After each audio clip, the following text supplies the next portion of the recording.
जय श्री महाकाल। हर हर हर महादेव। साथियों, तो आज भगवान महाकाल का द्विजेश्वर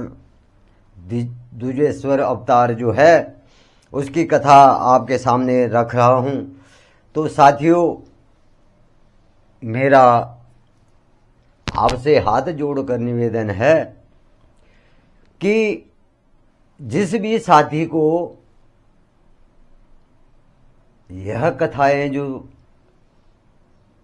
समझ में नहीं आती हैं और वो सुनना नहीं चाहता, तो कृपा करके आप मत सुनिए। मेरा कोई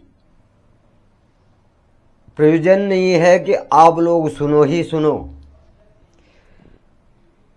मैंने पहले भी कहा है कि मैं जो ये कथाएं कहता हूं, ये मेरे मनोभाव हैं और ये भाव मेरे में अपने आप ही प्रकट हुए हैं। कोई मैं संत महात्मा या कथावाचक नहीं हूं। ये जो भगवान महाकाल ने मेरे अंदर जो भाव प्रकट किए हैं, तो मैं वही जो हूं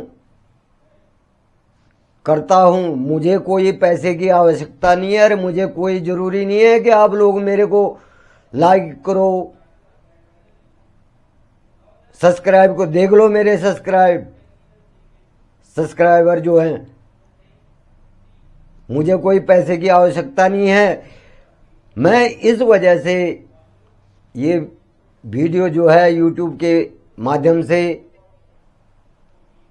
डालता हूं कि जिस भी साथी को सुनना होगा वो सुनेगा, लाइक करेगा, कमेंट भी करेगा और हो सकेगा तो सब्सक्राइब भी करेगा। नहीं करेंगे तो कोई, मुझे पैसे की जरूरत नहीं है। भगवान ने मुझे बहुत कुछ दिया है। मैं तुम्हारा जो ये उल्टा कमेंट करके उनकी तरह कंगाल नहीं हूं। मैं आराम से अपना जीवन व्यतीत कर रहा हूं। मैं धन का लोभी नहीं हूं। मुझे धन नहीं चाहिए। तुम लोगों की तरह पाप करो और धन कमाओ। तो साथियों, जिसको भी सुनना होगा सुने, नहीं सुनना होगा तो जबरदस्ती नहीं है। और मैं अपनी कथाएं तो यूट्यूब पे डालता रहूंगा। तो जय श्री महाकाल। तो आज जो है द्विजेश्वर अवतार की कथा जो है मैं डाल रहा हूं। तो एक बार जब भगवान शिव जो है ऋषभ रूप में भद्रायु राजा की परीक्षा लेते हैं, तो भद्रायु राजा जो है क्या भद्रायु राजा की परीक्षा लेने के लिए जो है ऋषभ रूप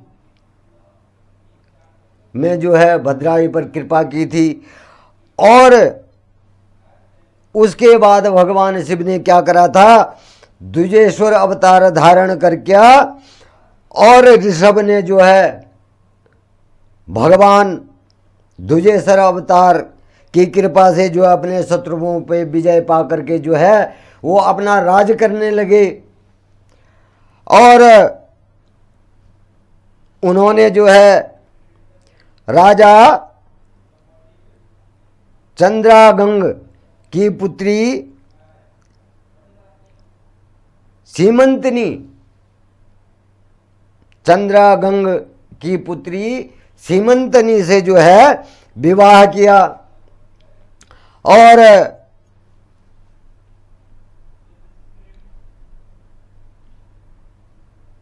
जब समय बीता तो राजा भद्रायु जो है बसंत ऋतु में जो है अपनी पत्नी के साथ जो है वन में विहार करने के लिए चले गए। वन में, जंगल में घूमने के लिए चले गए बसंत ऋतु में, क्योंकि जंगलों में उस समय पे अनेक प्रकार के फूल खिले रहते हैं, हरियाली रहती है और सुंदर जो है वन का माहौल रहता है।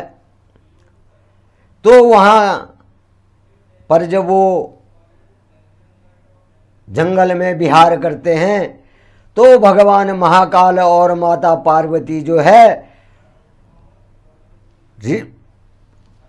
जो भद्रायु राजा हैं,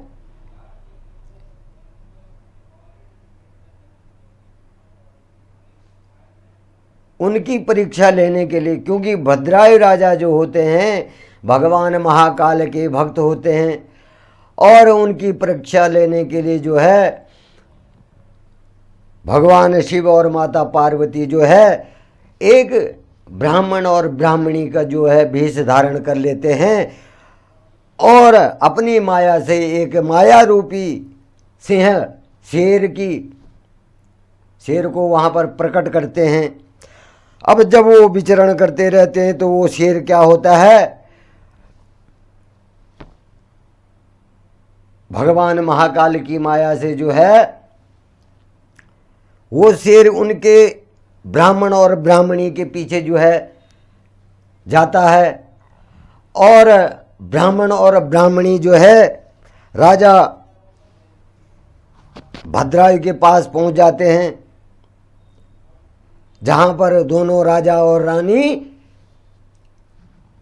विहार करते रहते हैं, घूमते रहते हैं, और ब्राह्मण और ब्राह्मणी जो है अपने शेर से जो है अपने प्राणों की रक्षा के लिए कहते हैं।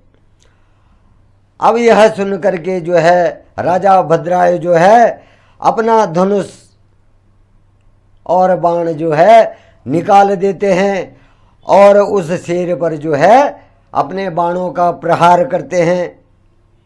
लेकिन उस शेर पे, क्योंकि वो शेर भगवान महाकाल की माया से ही प्रकट हुआ था, एक उस शेर पर क्या है, कोई असर नहीं होता है।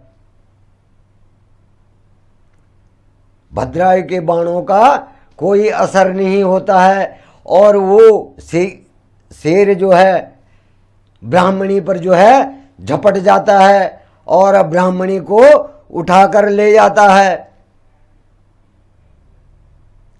अब जब शेर ब्राह्मणी को उठाकर ले जाता है तो ब्राह्मण देव जो हैं वहां पर रोने लग जाते हैं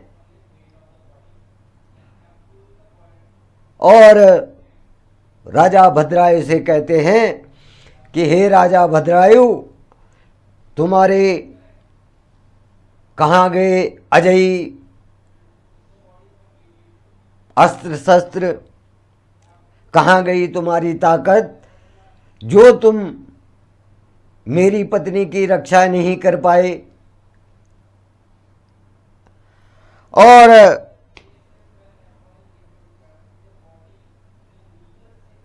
शेर जो है ब्राह्मणी को घसीटता हुआ ले जाता अपने बलपूर्वक जो है, लेकिन भद्रायु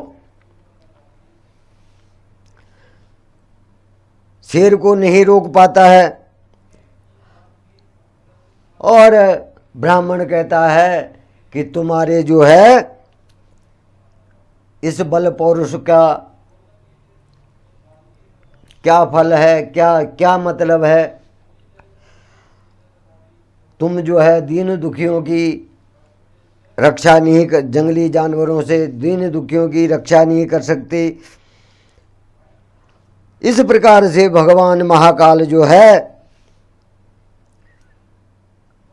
राजा भद्रायु से कहते हैं कि तुमने अपने क्षेत्रीय धर्म का पालन नहीं किया है। कहाँ तुम्हारा क्षेत्रीय धर्म है, तुमने अपने क्षेत्रीय धर्म का पालन नहीं किया है और तुमने जो है अपने कुल धर्म को जो है नष्ट कर दिया है।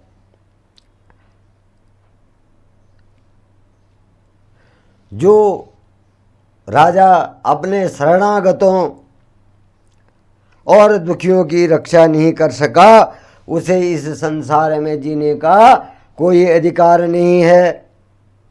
जो है दीन दुखियों का रक्षा नहीं कर सकता और असमर्थ मनुष्य ऐसे जब अपनी प्रजा का, अपनी शरणागत आए हुए की रक्षा नहीं कर सकता, तो ऐसे मनुष्य को, ऐसे राजा को क्या करना चाहिए, मर जाना चाहिए, जहर खा लेना चाहिए या अग्नि में जल जाना चाहिए। तो भगवान महाकाल जब जो है ब्राह्मण की बातों को सुनते हैं तो ब्राह्मण जो है भगवान महाकाल से ब्राह्मण भेष में जो महाकाल हैं उनसे कहते हैं